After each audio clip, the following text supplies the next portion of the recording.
Hi, this is Chris from Fanatical.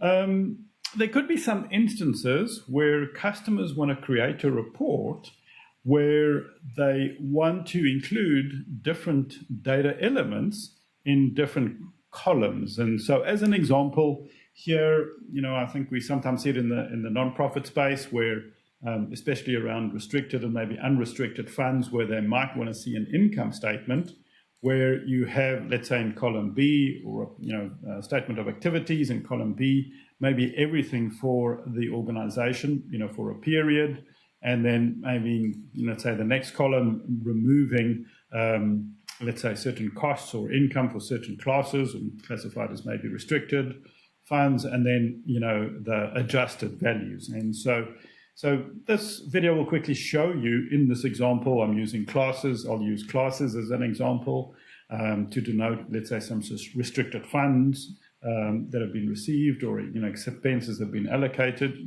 for that, and how to do that. And so what we're going to do here, so in this formula here, what we can see is that my formula does not include, right, it's at the company level, and it does not include any values or filters for class.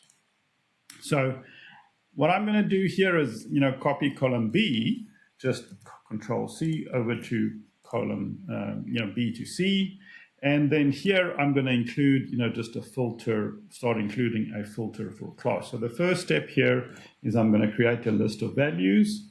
And my list of values is essentially a searchable term, that I'm going to, it's a direct read to QBO. Where I'm going to be able to select values from. And so I'm going to create, columns, that cell C3 as a list of values, and there I've selected that. Now the next step is I want to update my formula to include, right, and to filter here by class.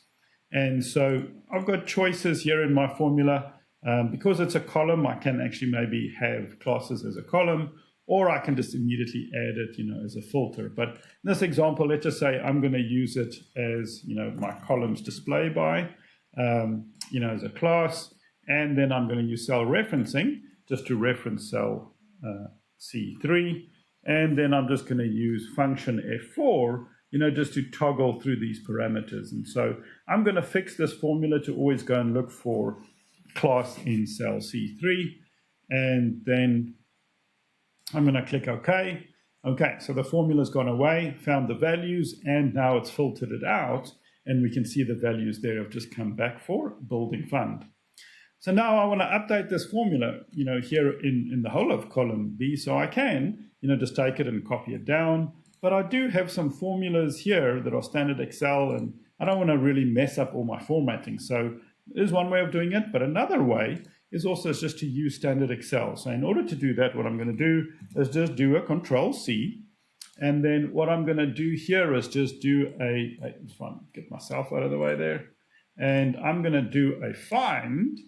And, what I'm going to do here is look for our formula in the workbook. And I'm going to say, okay, let's go and find equals to flash Q, because that's essentially is our formula.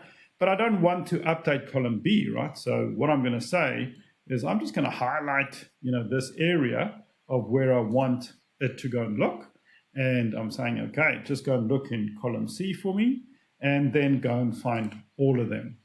Okay, so Excel has gone away, and then we can see it sort of found all the cells here in column C with that formula in there. And then what I'm going to go and do is then to select all of these, I'm just going to go Control A, which is, select all of these. And then I'm going to come here and then just do a paste.